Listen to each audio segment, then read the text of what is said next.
Good afternoon and welcome to the Alex Urbina radio show. Today we're live in the KHTS studio in downtown Newhall, California with my co-host Ellen Tunick. This is a live coaching show. In case you're just joining us for the first time, you're either going to be able to sit in on a live coaching session or listen to an open discussion on a topic to become more masterful in your life. And we're here to challenge your thinking, some of your beliefs, the distinctions that you've learned that might be limiting you from having personal breakthroughs in all areas of your life, and also help you discover more of your full potential, whether it's your personal potential, your parenting potential, leadership potential, relationship potential, and all of the above. Like, how do we get inside the gap and challenge some of the ways that we see the world that's not necessarily real, but it's real to us, and because it's real to us, it gets in the way. And so if you're willing and courageous enough to look at that, you can have some powerful aha moments, is what I call them, or personal breakthroughs. Yep. So with that being said, today's topic is encouragement. Why did we choose the distinction encouragement? Why did we?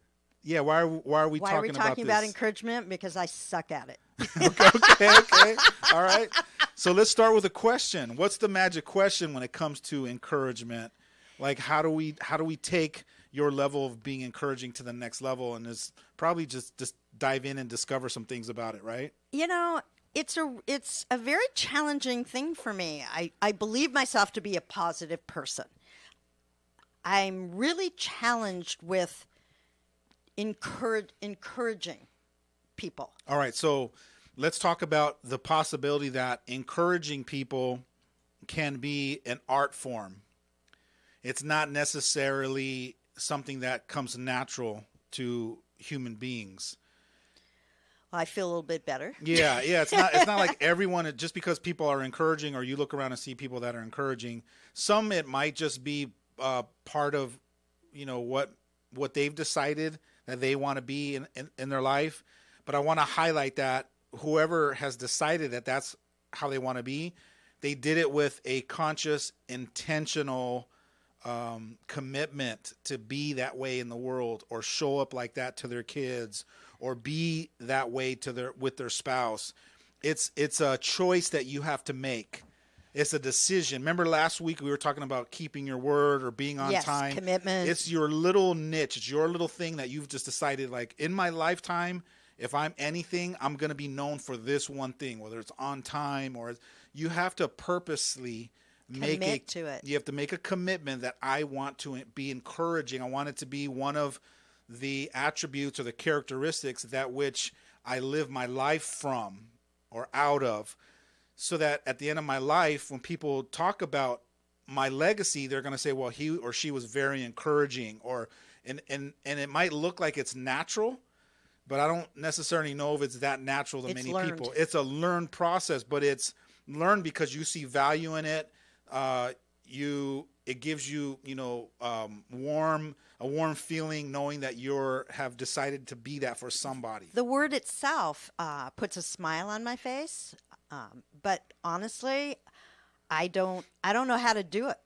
So let's talk about a little bit about breaking. Are you listening, Ron? We're going to break it down. Okay.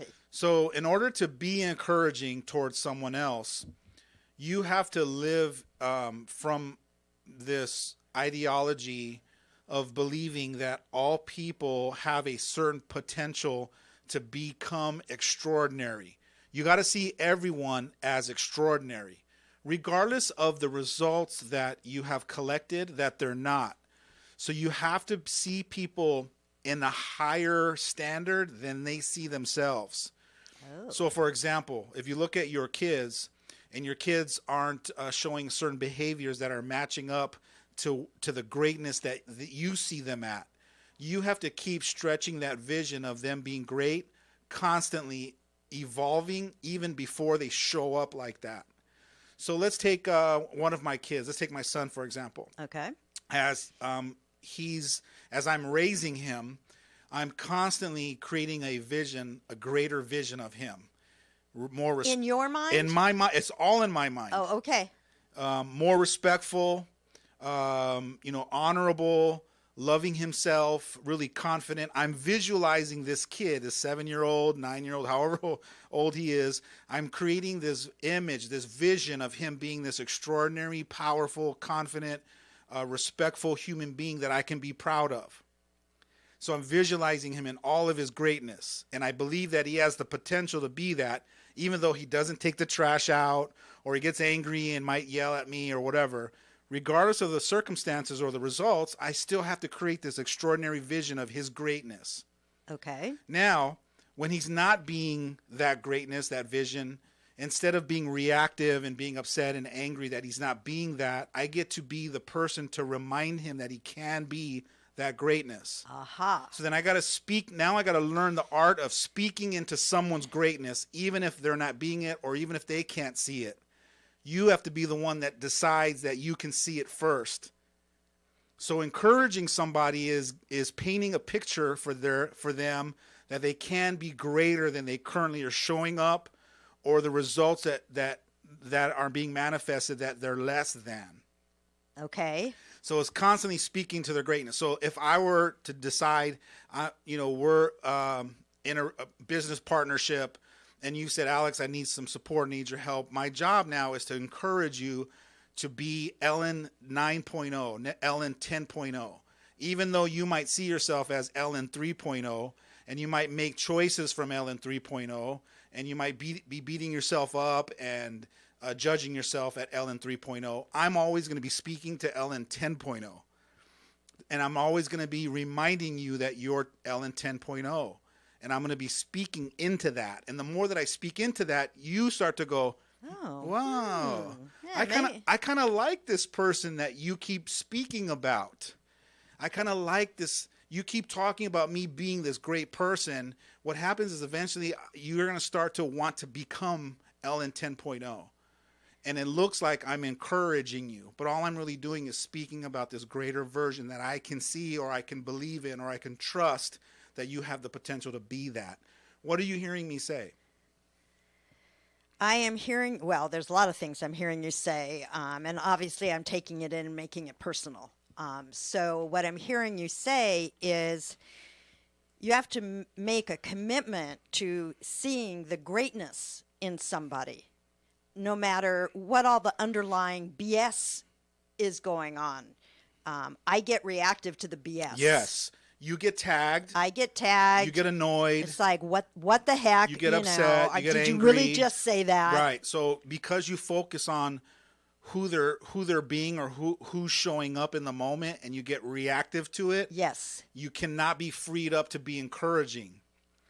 You have to be neutral and you have to not make judgments about their current behavior, and you have to let that roll off of you so that you stay neutral, to free you up to be able to now speak into that encouragement, to speak into that higher standard of the person that you see. That neutral is also another learned behavior. Yes, it's something you have to develop, and it's right. And I don't have that. Well, you got to work on yourself. Yeah. You got to figure out how to master some things within yourself that you don't take stuff personal.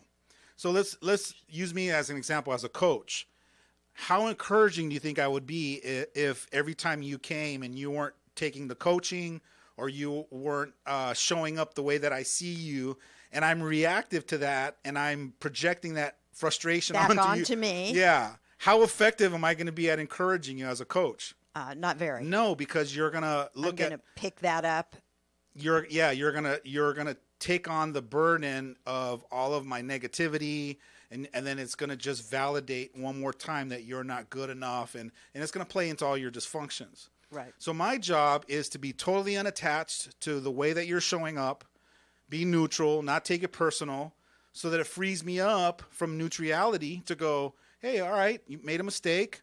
Now let's talk about where I see you. Let's talk about what I see capable. Or let me remind you the times that I've seen you overcome that.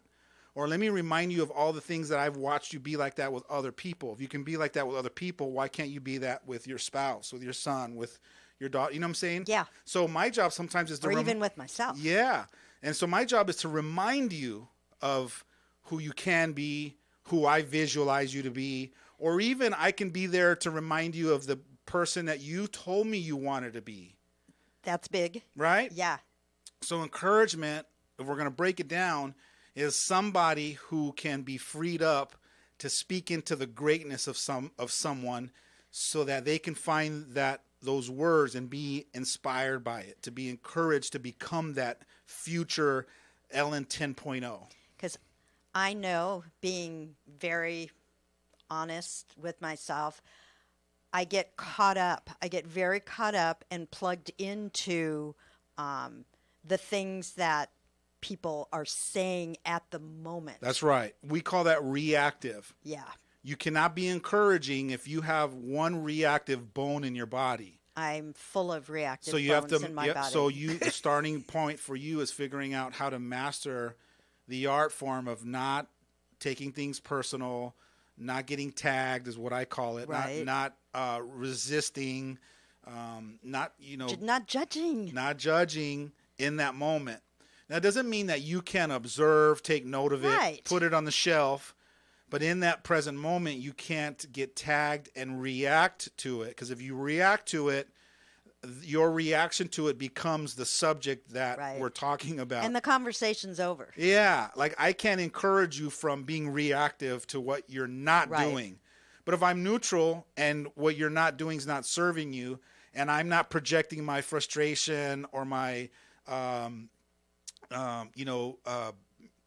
all the feelings that I get because you're not being who I think you should be, I'm letting go of the judgment, and it frees me up now to go, hey, Ellen, I know you can do X. I've seen you do it before. Or there's certain qualities that you have, maybe you've forgotten. Let me remind you of how you show up to me and how I can see that person doing X.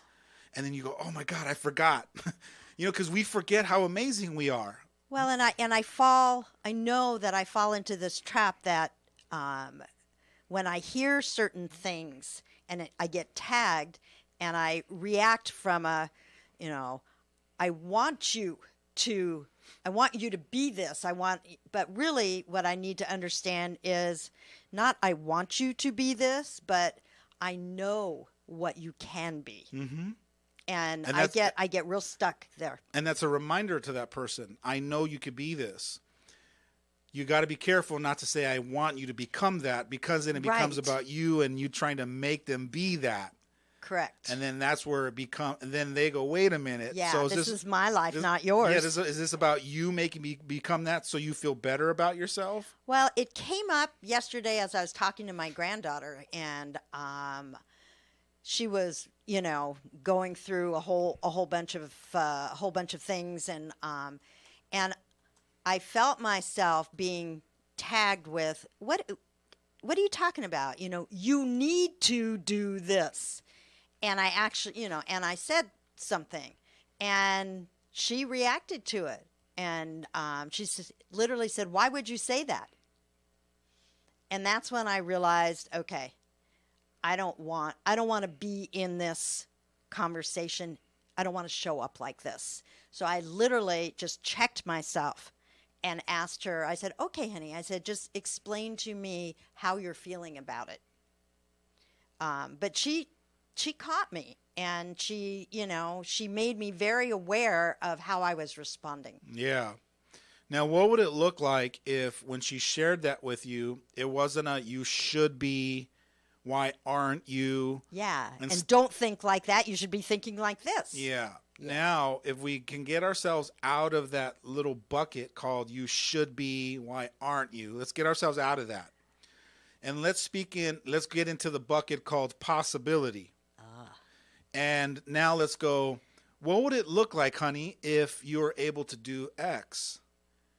What do you think it would require from you to be able to create X or Z or think about or try something else? You have to get more creative with your words in order to inspire and encourage people. But coming from the bucket of why aren't you? You should be. It's so negative. Well, now, it's negative on their end because they interpret it like they're bad and wrong because they're not. Because you're speaking into it like they should be somewhere rather than it being okay to be exactly where they are. Right. And just present more possibilities to them. And think about it. The bucket that you're standing inside of, speaking from you should be, why aren't you, is you not being open to, hey, you're exactly where you are right now because this is where you need to be. Let me first let it be okay that you're stuck. Let me let it be okay that you failed or made a mistake. This is the greatest moment to be in, because from here, you and I can we can try to figure out how to get you from where you are to where you want to be.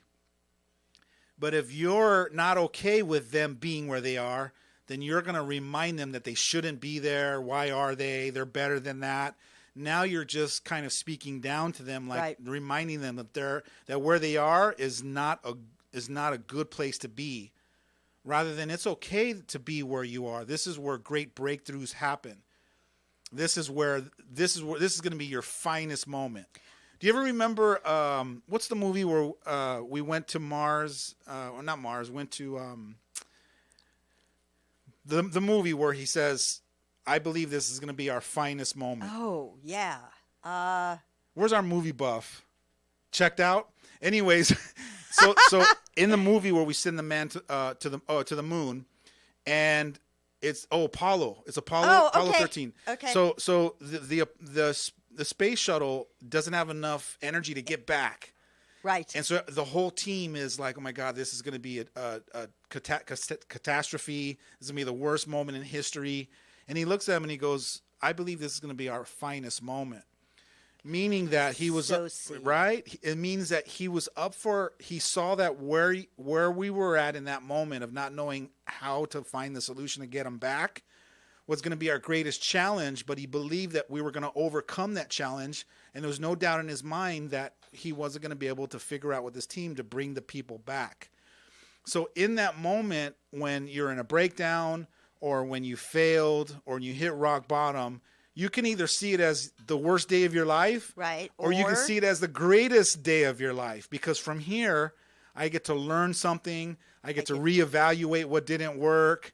I get to see what's possible for me from here, and then I get to take that and go at it one more time to overcome and then have the breakthrough. I can inspire myself. That's right. I have a platform now to aspire. Exactly. And so that's the crux to figuring out how to encourage people is, one, not get tagged by what they're doing or what they're not doing. Or what they're saying or a choice they've made. Yeah, or the results, period. Period, yeah. Just look at the results as information to say, this is where you are. Is this where you want to be? No, it's not, Grandma. Okay, great. Where do you want to be? I want to be over here. Great. So let's now look at where you are. Let's not make a judgment about it. Let's not make up a story that you're bad and wrong and you're a failure because you didn't do X, Y, and Z. And then let's talk about the possibilities to have you figure out how to create X, Y, and Z. You can't get tagged and go down the toilet bowl with them when they're already beating themselves up. That's not you can't be encouraging from that place. No, especially because they're sharing personal information, and I'm throwing judgment on them. Yeah, it's like if she's already beating herself up and she comes to you, you just jumped on top. Or she was saying something that for her was fine, dandy, and positive, and I'm going, are you kidding me? Yeah, exactly, exactly. Because your fears are, how are you so calm about this? You need to be like, are you kidding me? You need to be upset that that's where you are so that it fires you up or inspires you to move forward. And not everyone works like that. We got to take a break. But when we come back, I want to talk about why do we get reactive? Why do we focus on what's not working? Because there's something going on. There's some kind of interpersonal addiction that keeps us focusing on the negative that doesn't free us up to be neutral. And we'll do that when we come back from the break. Stay tuned for more of the Alex Urbina radio show right here in your hometown station, KHTS. Santa Clarita, bedbugs are taking over our city. They've invaded our homes, our businesses, and most importantly, our sleep. If you have suspicious bites that appear nightly, or have a bug that you need ID'd, your best option is to make one call to All Pro. We offer a 100% guarantee that your bedbug issues will be solved with heat in one treatment. No need to tent or spray your house with chemicals. Heat is all you need. Call 661-298-2200 or text me a bug picture to 661-645-0540. It's time to sleep tight again, STV. Genghis Khan Mongolian Barbecue and Chinese Buffet. Healthy vegetables and lean meats. A low-carb treat. Create your own bowls with our delicious meats and always fresh vegetables. Then, blend in your own secret sauce. Feast at the all-you-can-eat buffet and barbecue for the same low price. A local favorite for over 25 years, Genghis Khan is still located on Lyons Avenue just east of the I-5. Enter between the Chevron and Shell gas stations. Come and see us soon at Genghis Khan. The Art Gallery of Santa Clarita Artists Association, located in downtown Newhall on 6th Street between Railroad and Main, features local members' original artwork with changing exhibits every 2 months. Purchase affordable art for your home or as gifts. Open Friday through Sunday or by appointment. Artists wishing to join the SCAA can visit santaclaritaartist.org, come to our free monthly meetings at Barnes & Noble, or stop by the gallery.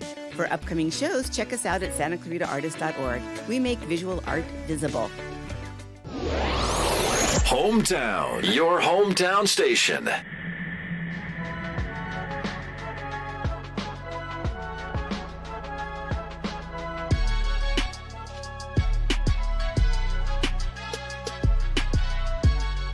And welcome back to the Alex Urbina radio show. I'm your host, hanging out with Mrs. Ellen Tunick, and we have been talking about the art form of being encouraging. And the reason why I say art form is because I don't necessarily know if it's just, in our DNA. I think it's maybe stored there somewhere waiting for us to access it, like a video game, right? Right. It's it's there. You got to go find it, tap into it. Someone has to either unlock it, but someone else in your life has to display it. Like sometimes we have coaches, like we are on sports teams or we're on certain teams that we look at someone and we go, I want to be like that, or something about them that just, I want to mimic that. I want to be that type of person. So maybe we had a coach that encouraged us in sports and it felt or something so else. good. It did, because we actually their encouragement gave us something to focus on to become. And then when we became that, whether it was for a brief moment or not, we felt great about ourselves. And we go, I like that. I want to be that for other people. So either someone shows us a glimpse of what encouraging looks like, feels like, and then we have to consciously decide, I want to live my life like that, or be that tool for other people. Now, if you can decide that when your kids are little or before you become parents, you have an edge of conscious parenting over the unconscious parents out there that just never learn it, were never taught it, don't see the value of it, and they're just unconsciously just resting on their laurels and trying to do the best they can as parents. So before we went on a break, I teased you a little bit, right? Yes. I talked about why do we get reactive when someone is not displaying their highest potential, and we kind of get stuck on their shortcomings or the things that they're doing that we don't like, or it's not their best. So here's a possibility, and I talked about this interpersonal addiction. The interpersonal addiction, I want you to think of more like a payoff. Do you know what a payoff is? Mm-hmm.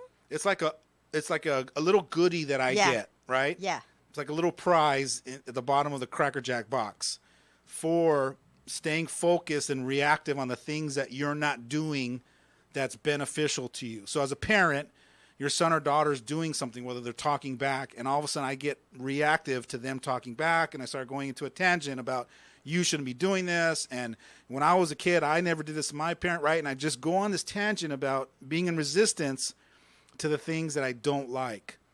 What could be the payoff for you to be reactive and staying focused on the problem? Wow. You get to be what? I don't know. All right, here's a different way. If your granddaughter comes to you and she's sharing something with you, and you start on this tangent about, I can't believe you're doing that, and you start going on that, what's the payoff you're trying to get in that moment? To get her to do what I want her to do? Okay, so get her to agree to see Yeah. it the way you see it? Yeah. All right. Thinking that my way is the right way. Okay, so being right about your opinion? Yes. So there are interpersonal addictions that we have as human beings that if we're not aware of them, they get in the way of our full potential. One of them is committed to being right.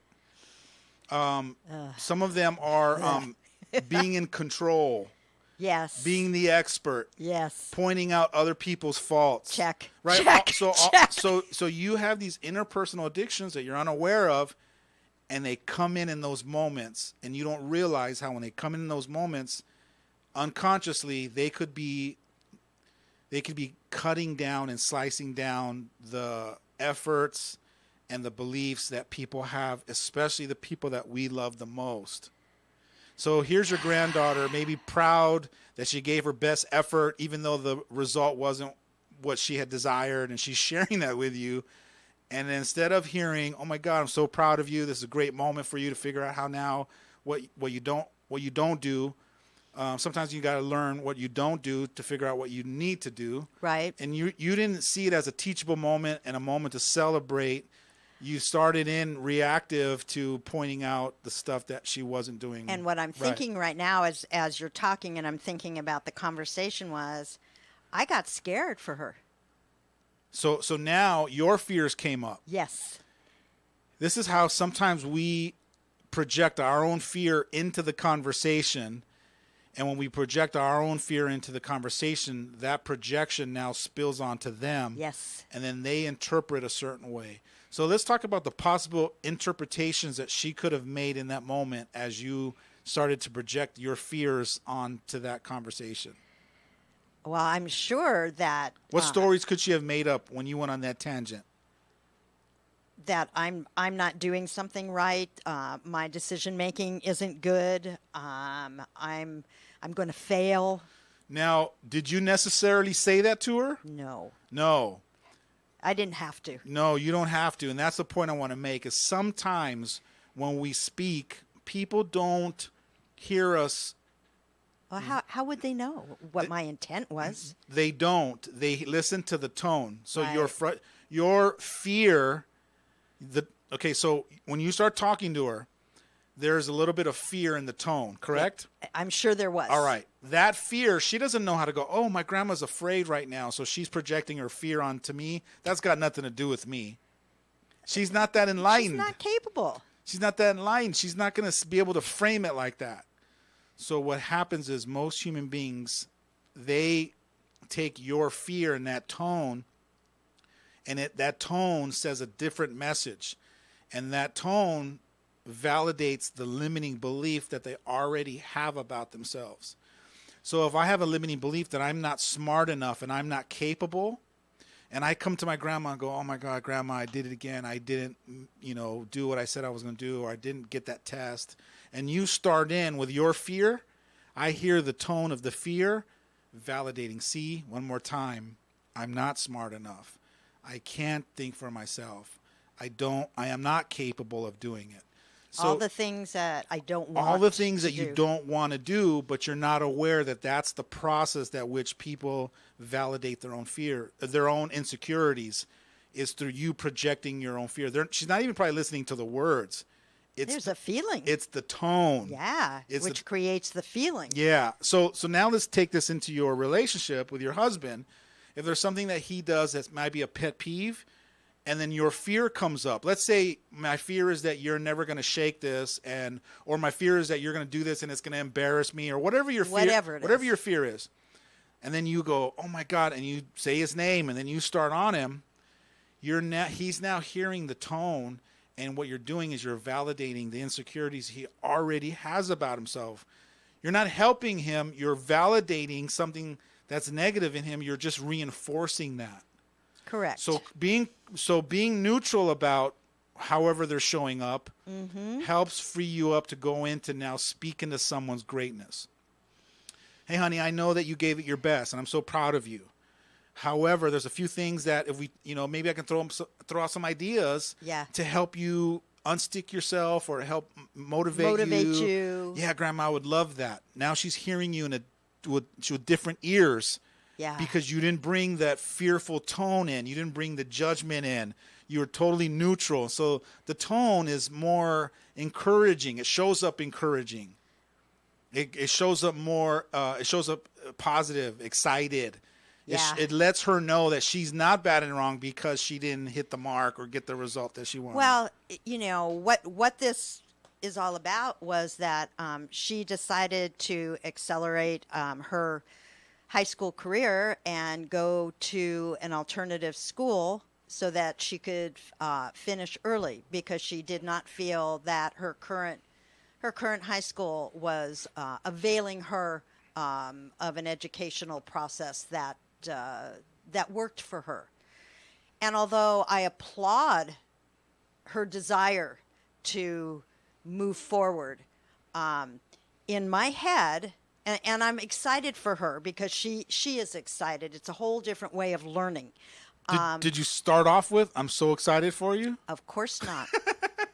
Because you reacted with the fear. Well, where I went was in my head, and I don't think I said it to her, was, now she's going to miss out on all the things that, that teenagers do in high school. And now she, so half of me was, good for you, honey. If this works for you and you believe in this process, I'm 100% behind you. Now, can I stop you for a minute? Absolutely. I'm going to point something out. If you would have had the courage to share that first and actually voice it, then you would have figured out. Now you're mindful. Now you're present. Now you're conscious. Now from after acknowledging her, then you would have figured out how to find the encouraging words after the acknowledgement. But by being unconscious and then by default letting the fearful stuff come first, you shot yourself in the foot. Now Absolutely. There's no opportunity for you to empower her, inspire her. I can't backpedal. No. Once you put your foot in your mouth and someone sees your foot in there, they go, "Oh, that's your foot." Start chewing. Yeah. So you got to be aware of when you see something that it triggers your fear, you got to stop and go, "All right, I don't want to project my fear onto her." Because it's my fear. Because it's your stuff. I own this. That's right. You don't want to project, 50 years of fear onto a 19-year-old kid or a 20-year-old kid. Or project my idea of what it's supposed to look like. Exactly. Even better. Yeah. Even better. So, honey, I'm so excited for you that's what you want to do. You know what's amazing is that it triggers all of my own concerns. And I'm going to reserve to hold those on because I don't want to get those on you. Right. But I can totally see how this can help you. But then my concerns get in the way, which might not even be real or not. Right. It might not they're even mine. They're not even be yours. But if you want to talk about them, I'd love to share those with you. Yeah, okay. So one of my concerns is that you would miss your prom. But you know what? You might have a prom there. You might not need a prom. Or it might not be important to you. Yeah. Your commitment to your goal or your passion or your purpose or whatever you're finding your gift might be bigger than a prom. Does that make sense to you? It makes 100%. So all the things I know how badly I messed up, so I'm kind of proud of myself that I even knew I messed up. I'm proud that you told on yourself because that's what coaching is all about. Yeah. Is having the courage to go to your coach and say, "Hey, whoa, this is what I did." Yeah. Most people won't do that because the ego's so strong it doesn't want you to tell on yourself. And therefore you never have the aha moment. You never have the new awareness. And then now because you don't have the new awareness, you can't change anything. You can't make it be different. You're just stuck on automatic pilot, keep doing the same thing over and over again. It's like Groundhog Day for some of us, over and over, and we keep making the same mistakes. I so wanted, in retrospect, obviously, I so wanted that conversation to go differently. Okay, cool. Now, so now I'm going to be encouraging. Are you ready? Okay, yeah. Here's the cool thing about making a mistake like that. You can always go back and clean it up. I would love to go back. You can always go back to clean up. This is how you clean it up. You go back and you own it. So you go back and go, "Hey, yesterday we had this conversation And it took me 24 hours to realize how I totally brought my own fears into the conversation, and I projected onto you. And that's the last thing I want to do. Why do I get really emotional listening to that? Because your spirit knows it's the right thing to do. Yeah. And you got to be vulnerable. Yeah. And which is fine. But it's really emotional. It's like I can't wait. I can't wait to have that conversation with her. Because it's a gift. And intuitively, her face is going to light up. Yeah. She's going to go, oh, my God, Grandma, thank you for saying that, or some version of that. Yeah. And then she's going to, and then there's going to be a tighter bond. Right. A deeper connection. And you're going to know you walked away knowing you didn't just leave it the way it was, like that's the only option. Right. I think we make mistakes and we don't all the time. And we don't give ourselves permission to go, you know what, I made a mistake, or I'm sorry. Yeah. I'm sorry is the most challenging word for human beings to say, and we just kind of, what we do is our ego goes, don't worry about saying that. Just brush it under the carpet. Nobody's going to believe you anyway. Brush it under the carpet. Yeah. They'll forgive you, or we'll just move on. Let's just move on. But what they don't realize is that what gets brushed under the carpet becomes resentments for those people. And after 5, 7, 12, 30 resentments that we're holding on to, it has to come out somewhere. Or there's now the rug is got a big lump in it, and someone's going to trip on it and hurt themselves. Yeah. So the best way to clean up a mistake is just to own it. Own it. Authentically, honestly, and you'll be amazed how inspiring it is for other people to hear you show them that. But what a great way to model that to her. Well, yes. So that she goes, oh, I can do that too. I can do that too, real silently, and it becomes now part of her context. Right. And so now you're teaching her how, when she gets into relationships, if she does that either to her boyfriend or future spouse or her kids, she can now go, you know what, hey, I'm so sorry. I shouldn't have done that. That was my stuff. My stuff. That was I don't never want to project that onto you. So I'm telling on myself so I can be more aware of it, so that I don't continue to do that same pattern without being aware that I'm doing that kind of harm. That's exciting. I mean, to me, that's very freeing to be able to go back and clean that up. Otherwise, it preys on me, and I keep rolling it like a movie in my head. Now let's talk about what would get in the way of having somebody go back and clean it up, because you're not the first person that I've shared this concept with. I've probably shared it with thousands of people in the last 25 years of coaching people, and then you have to be open to the possibility that a lot of people will go, yeah, that makes sense, and then when they get home, they just won't do it. So when they get home, a lot of times what happens is we have now dysfunctions that get in the way of us actually going and doing it.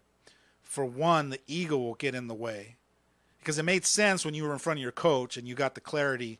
But as soon as you drive home and you walk into the house, ego goes, all right, I'm back. Okay, we're back in the fortress. And it's not going to let you have the courage to go and own up to that.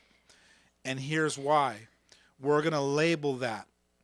So sometimes as human beings, we have conditions in certain ways that we've been living our life that gets in the way. I'm going to label it stubborn. Do you know what stubborn is? Yeah. I mean, and I think we all have stubbornness in us.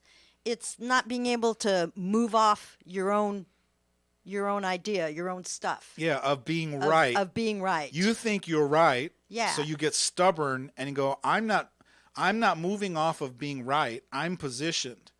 And so sometimes stubbornism or stubbornitis, whatever. Right? I'm making up these words.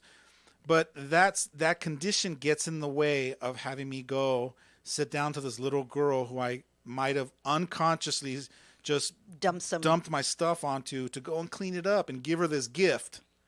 My stubbornness will get in the way, and I won't have the courage to go and do that. This is where you'd have to force yourself. And sometimes you got to get into your heart and out of your head. And in your heart, your spirit goes, go, honey, go do it because it's the right thing. When you're in your head goes, no, don't do that, because we're afraid that if I go and I clean it up and I apologize, now she has that against me. that's the ego games that it plays to not let you go and clean up. And yet at this point,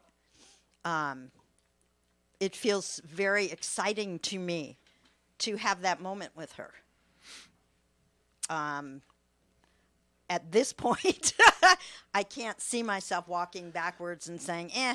And I think it's because you're more committed to her than your ego, and you're starting to wake up and realize how much you love people, especially your family, and it hurts you to know that you would hurt her in any way, shape, or form. Yeah. And so, like, sometimes when I do work with teenagers, like I do this class for the city of Santa Clarita, it's like a choice and consequence class for some of the kids that get in trouble here in this community. And sometimes during our discussions, I'll ask the kids, how much do you love your mom?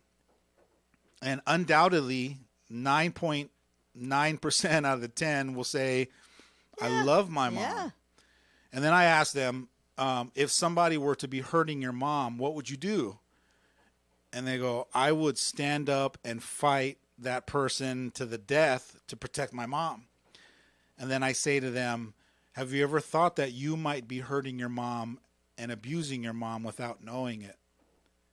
And then it's that awkward silence right now. Yeah. That awkward silence, they have to go, oh, wow.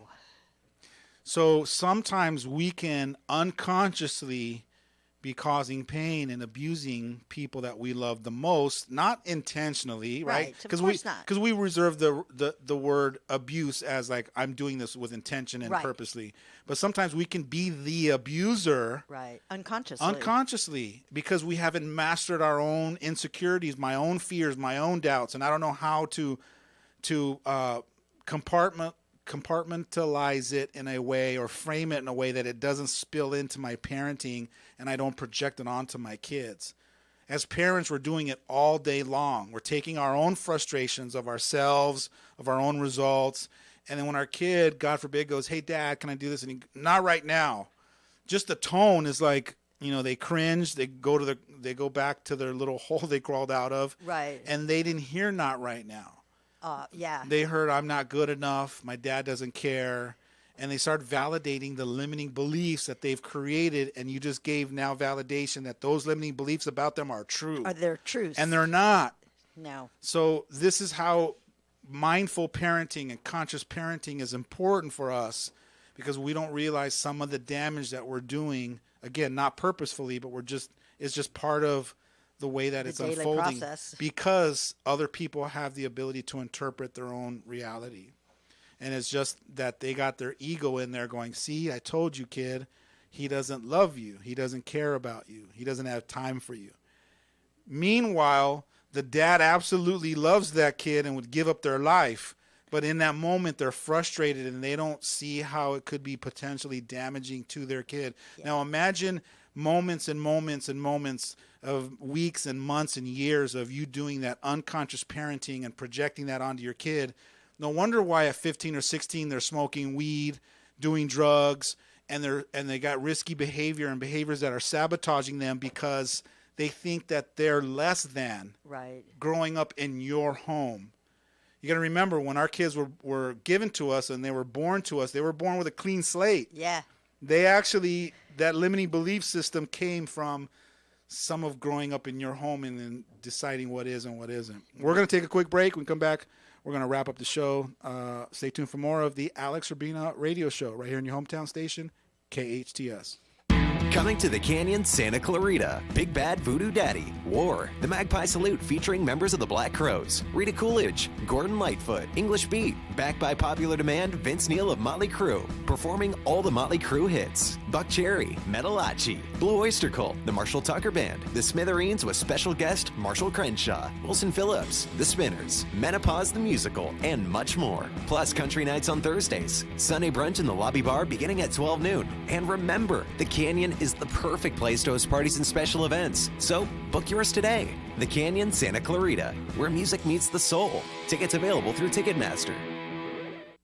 Santa Clarita, bedbugs are taking over our city. They've invaded our homes, our businesses, and most importantly, our sleep. If you have suspicious bites that appear nightly, or have a bug that you need ID'd, your best option is to make one call to All Pro. We offer a 100% guarantee that your bedbug issues will be solved with heat in one treatment. No need to tent or spray your house with chemicals. Heat is all you need. Call 661-298-2200 or text me a bug picture to 661-645-0540. It's time to sleep tight again, SCV. Why do people from all over Santa Clarita come to our spa in Canyon Country? Simple. They want the highest quality services at prices that everyone can afford. This is Rosemary from Beyond Harmony Med Spa. Read our reviews and know why we won the Ultimate Beauty Awards 2 years in a row by the readers of Elite magazine. Come and see how close we really are and experience the level of excellence that our clients have loved for the past 13 years. Go to beyondharmony.com or call 298-8008 today for a free consultation. At Advanced Audiology, we know how important hearing is to you, your loved ones, your work success, your safety, and your ability to stay in the game. Most people won't admit hearing loss to themselves or others. We make it easy for you. Today's digital hearing aids come in a variety of styles, including invisible. All feature-rich, providing unparalleled hearing quality, wearing comfort, and automation that simplifies your life. Don't be fooled by our imitators. There's only one Advanced Audiology with the purple sign next to AAA on Valencia Boulevard. Hometown. Traffic report, simple news, weather, and lots of music. They pretty much play everything. Your hometown station.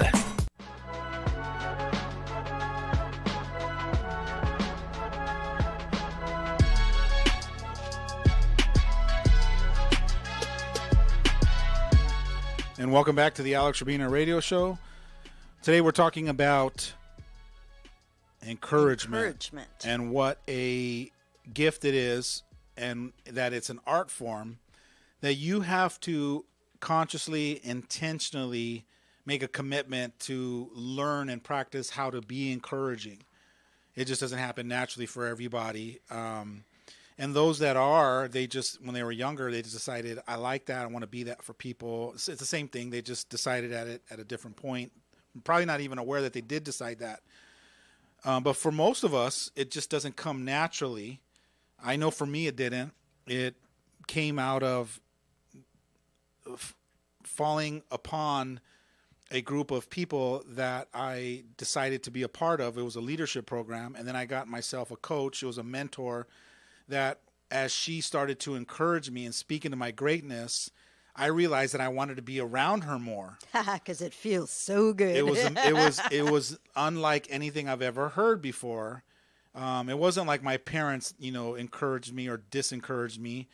It was just sometimes having other people encourage you takes you out of, the disinterested third party that says, wow. Yeah, it validates that what my mom and dad have been saying. It's like now, because we can easily put them in the box of, well, you're supposed to say that. You're my mom and dad. You're supposed to love me and think I'm great. But to have an uncle or a neighbor or a coach or a teacher to go, hey, you know what, and validate my qualities and speak to my greatness, now that's real. Now it's real. Yeah. It's not just one. It's just not just one, two. Mom It's and not dad. 1 and 2. It's 1, 2, 3, and 4. Yeah. And so that's why I believe this is an art form that we need to keep teaching more and more leaders in our community to be able to practice and learn it. I believe we can heal the world with the art form called encouragement. If we encourage people more, they will start to believe it, just like they are committed unconsciously to believe that they are not that great. They are not that smart. They are not that brilliant. They can start to believe that they are if they had someone else to believe in them. So it's really an ability to believe in somebody, even if they're not showing that they actually are being that now. At that moment. Yeah, even though they don't have the results of being extraordinary, it doesn't mean I can't believe that you are extraordinary. You are, and that you will be. And that you have the ability within you. It's just a matter of having someone point it out to you, but constantly and consistently. That's a distinction. It has to be constant and consistent to a certain point. And real. And authentic. Yeah. You can't fake going, hey kid, I know you're amazing. It shows up in your tone. Yeah. People know when you're out. BSing them. Yeah. But to have somebody really just go, man, like dude, I see it in you. And then you go, what? Really? You see that in me? Exactly. And then all of a sudden, after 3 months, they say a habit happens after 3 months. Right, of 90 constantly days. and consistently reminding someone that they're great. They all of a sudden start to go, maybe I am that. And if not, I want to figure out how to be that. What was funny was at a certain point, I remember telling my coach, you know what, I want to see myself the way that you see me. And a lot of times she would tell me, I want you to see me with my eyes. I want you to see yourself with my eyes, because if you did, you would see how extraordinarily you really are. And it was just a beautiful relationship that we had and still have, where, that she gets to remind me of who I am at the moments that I forget. And that's encouraging, is having somebody there on your side. Coaches need coaches. On your team, absolutely. Yeah. Someone on your team to go, I know you got this. You've shown it before, and maybe it's just my job to remind you. And what a great way as a parent to remind our kids that they are incredible, or maybe even, hey, maybe it's not even about the result anymore. But I've tried out for 3 different. Well, maybe it's not about the result; it's about who you're becoming, and all of the processes of you falling short. There's a little champion that's being developed out of the 5 or 6 failures of you not hitting the mark. And you learn every time you have an experience. And I think for me, that's what I would love to be able to share, is that every experience you have is an opportunity to learn, no matter what that experience looks like. A success, a failure, a something in between, it's still an opportunity for you. So now, with that being said, I hope you heard yourself. So every time one of your kids or your grandkids come to you with a breakdown, you get to see it as a beautiful moment.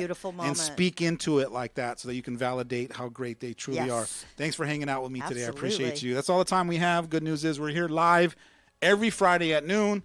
You can also follow me on Facebook at Coach Alex Urbina. I'm also on YouTube and Instagram. Thanks for joining us on the Alex Urbina Radio Show, right here in your hometown station, KHTS.